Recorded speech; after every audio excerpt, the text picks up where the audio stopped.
Hi, my name's Declan and I'm going to share my dyslexia story. I've got some questions to help keep me on track so I don't ramble too much, and I'm going to try and answer them as best I can. The first question being, when/how did you find out you were dyslexic? And for me, that was when I was in college doing my first year of A-levels, which is quite late on, so I would have been about 16, 17, I believe.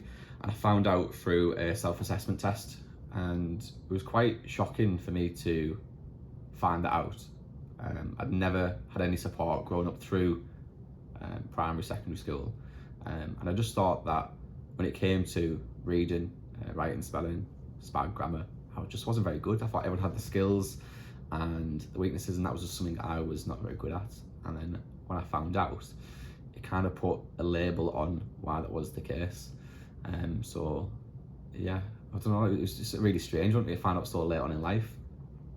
And that kind of leads on to the next question: what was education like for you? I wish, looking back, that I had the support that I probably needed to help me through my exams, and it would have given me better results. I always loved learning. I always loved understanding new things and learning, but I just wasn't very good when it came to the actual exam part of things, which I thought was confusing, but I just thought that's just not how I'm good at being assessed.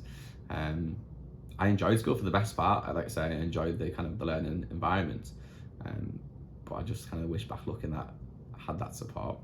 But we digress, and as I moved on later through life, as I understood that, I got the support I needed, and it helped me massively. The next question was, what has dyslexia taught you? Has it been a help or hindrance? It's taught me that I think we all have our own little quirks, mine being that I'm dyslexic. I think it has been a help in regards to my creativity. I think I've always felt that I could, for the best part, be a really good problem solver. And when it came to like a team exercise in school or in work, I always kind of shunned through as being a really good problem solver. And I put that down to my dyslexia because I thought my thinking was a little bit more creative than most. A hindrance is definitely when I worked 6 years in administration. I had to write down on a computer, doing written. There was issues where I used to make mistakes or write the word twice or miss words, or punctuation, grammar was bad. But there's things out there that can help, when it comes to stuff like that. And I learned I think after a couple of years, in the digital age, there's nothing to be worried about if you are dyslexic and you do work in that sector or in work itself. I mean, it was something I use in my day-to-day job now is Grammarly. I love that tool. It's a free tool as well, so it's even better. I don't pay for the premium because I don't need to. And it just it's a second glance. Yeah, it's good.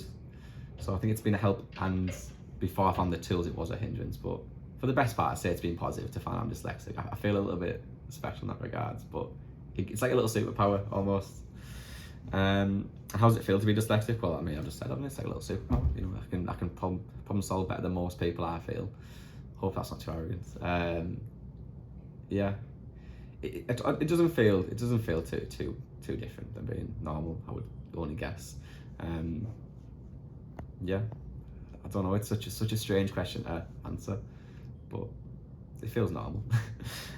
What strategies work to help you? Well, like I just mentioned, Grammarly, being patient as well. Maybe don't beat yourself up too much as well if you make a mistake. People are usually quite forgiving. I'm quite stuck up on sometimes perception, but people, for the best part, they're all wrapped up in their own lives. So don't worry about it if you are dyslexic, and yeah, you'll get through it. There's things out there you can use. Grammarly, patience, second set of eyes, triple check anything before you send it out. Yeah, and you'll be all right. And what would you tell your younger self about your journey through life? Relax, it'll be okay, chill. The world will keep on turning, no matter how bad of a day you've had in school or in work or for anything, because you feel like you made mistakes. You go to sleep, and guess what? The sun will rise in the morning. Tomorrow is a new day. You will be okay. That's what I tell myself, because as many times I thought this is like a big deal, and really looking back, it wasn't. That's what I would say. I hope you've enjoyed my little story. I hope I haven't rambled too much, and I hope you have a great day.